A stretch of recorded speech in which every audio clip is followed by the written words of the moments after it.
आज class 10th political science में topic हमारा जेंडर, रिलीजन एंड कास्ट।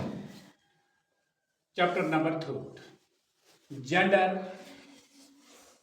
मसलन फर्क क्या है मर्द और औरत में, ये जेंडर है। रिलीजन तो आपको पता है, मजहब। कास्ट पता है आपको, जात के बारे में। आज हम इसका पहला लफ्ज उठाएंगे gender. What is gender? Gender refers to socially constructed roles of men and women in a society। Gender का मतलब है समाजी तौर जो बना हुआ, तामीर किया हुआ रोल आदमियों और औरतों के दरमियान एक सोसाइटी में होता है। जैसे आप समझ लो बेटा कि मर्द अधूरा है औरत के बगैर, और औरत अधूरी है मर्द के बगैर। ये दुनिया का कानून नहीं है, बल्कि ये अल्लाह का कानून है, ये नेचुरल है, ये बायोलॉजिकल फैक्ट है। यानी अगर मर्द होगा तो औरत नहीं, मर्द बिल्कुल हैंडीकैप्ड है, आधा है। औरत होगी, मर्द नहीं, औरत भी हैंडीकैप्ड। यानी अब हम ये नहीं बताएंगे कि मर्द को ज्यादा वैल्यू है औरत को कम, नहीं, ऐसी बात नहीं है।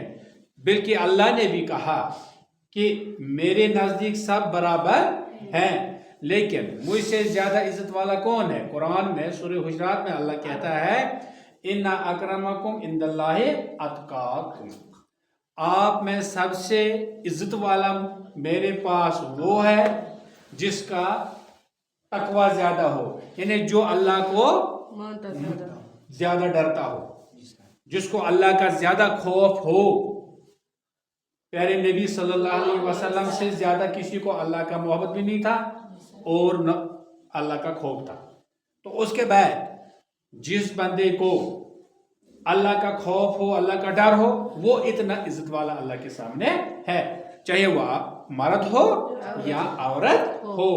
इसलिए तभी यहाँ जेंडर के बारे में मैंने कहा gender refers to socially constructed roles of man and women in a society. यानी आदमी का रोल और औरत का रोल क्या है सोसाइटी में, ये है gender. Both are different from sex, लेकिन उनको अल्लाह ने उधर से ही डिफरेंट बनाया, अलग बनाया, विच इज बायोलॉजिकल और नेचुरल। यानी कोई औरत बनी, ये अल्लाह ने वहां से बनाई, मां के पेट से। कोई मर्द बना तो अल्लाह की मर्जी से मां के पेट से ही बना। ये फितरी तौर है, ये अल्लाह का करना है। ये डिफरेंस जो दी ये अल्लाह ने दी, ये बंदे के हाथ में नहीं है। फिर है बेटा जेंडर इन इक्वलिटी, ना बराबरी। Gender inequality has different forms और टाइप्स। जो ये नाबराबरी है मर्द और औरत में, इसके कुछ मुख्तलिफ टाइप्स हैं या फॉर्म है, किस्म है। मतलब क्या है? अनइक्वल एजुकेशन, तालीम में इनको बराबर हिस्सा नहीं है। क्या? In many families boys are given more preference for education than girls. बहुत सारे घराने ऐसे हैं जो लड़कों को ज्यादा तालीम की तरफ धकेल देते हैं, तो लड़कियों को कहता चलो आप घर का काम चला, घर में पकड़ते हैं। ये एक डिफरेंस है। अनइक्वल वर्क अपॉर्चुनिटीज, और कामों में भी बराबरी नहीं होती है। मसलन women work in all fields, औरतें भी हर एक फील्ड में काम करती हैं।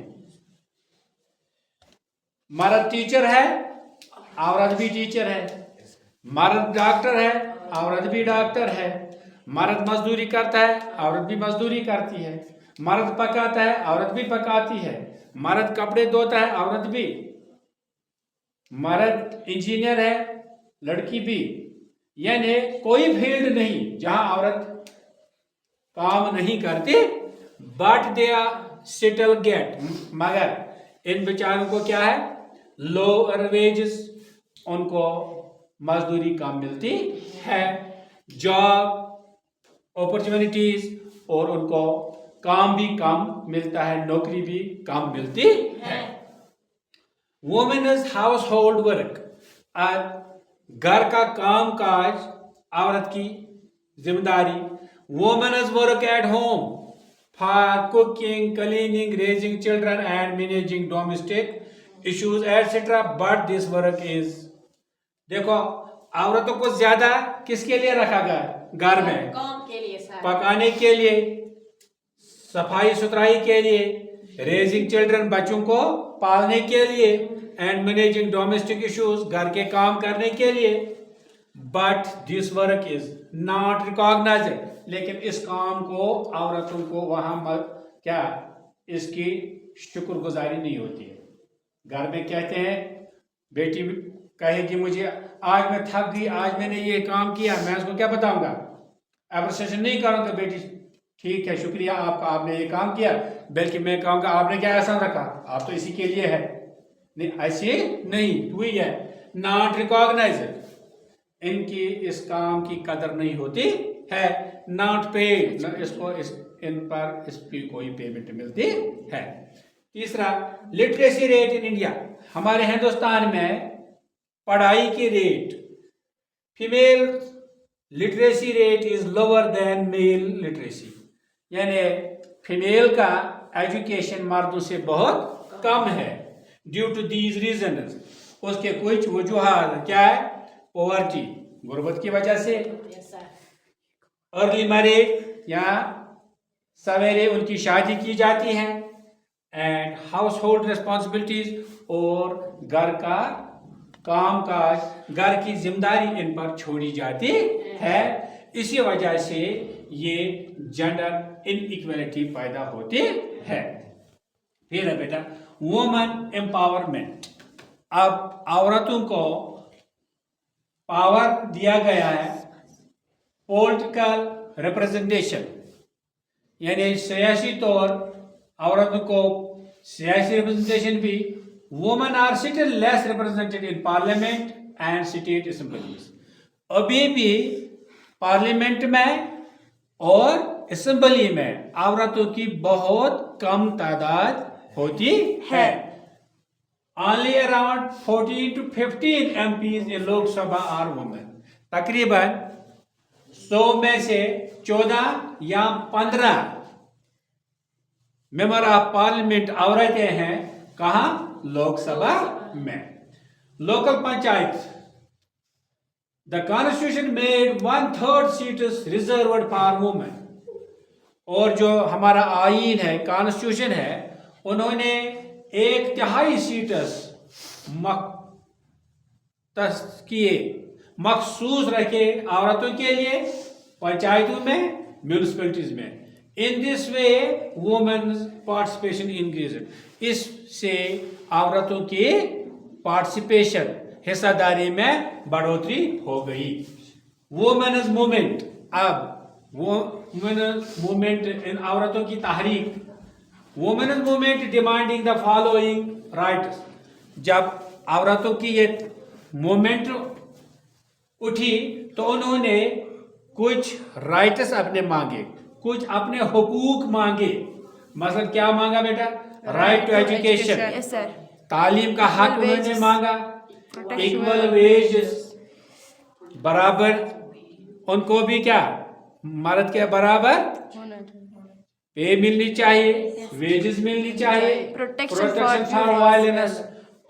آج آپ دیکھتی ہے عورتوں کو زیادہ وائلنس کا سامنا کرنا پڑتا ہے اکثر گھروں میں, اکثر اپنے مائکے والوں میں, جو ایسے ظالم لوگ ہوتے ہیں عورتوں کو ستاتے ہیں. پراپرٹی رائٹس اینڈ, اور جو مال پراپرٹی اس کے حق مانگتے ہیں. रेस्पेक्ट इन सोसाइटी, और जिस तरह मर्द को सोसाइटी में फैमिली में इज्जत मिलता है, ऐसे औरत को भी सोसाइटी में मिलना चाहिए और हक भी है। These movements led to many legal and social changes. इन तहरीकों ने बहुत सारी कानूनी और सोशल चेंजेस हमारी सोसाइटी में लाए हैं। इस तरह आज हमने पढ़ा जेंडर, रिलीजन एंड कास्ट के बारे में। सिर्फ एक मौजू पर हमने बात की कि जेंडर क्या होता है। जेंडर के बारे में मैंने आपको बताया जेंडर क्या है, जेंडर इनइक्वालिटी क्या है, कौन कौन सी वजूहात है, तो लिटरेसी रेट क्या है हमारे हिंदुस्तान में औरतों की, women's empowerment, local government and women's movement वगैरह, इन चीज़ों पर मैंने आपको रोशनी डाली, मैंने आपको समझाया। तो मुझे उम्मीद है कि आपको मेरा ये लेक्चर पसंद आया होगा। घर जाके आंगर सरस क्लासेस सब्सक्राइब भी करना, शेयर भी करना और लाइक भी करना। इसी के साथ मैं आपसे रुखसत लेता हूँ। अल्लाह हाफ़िज़।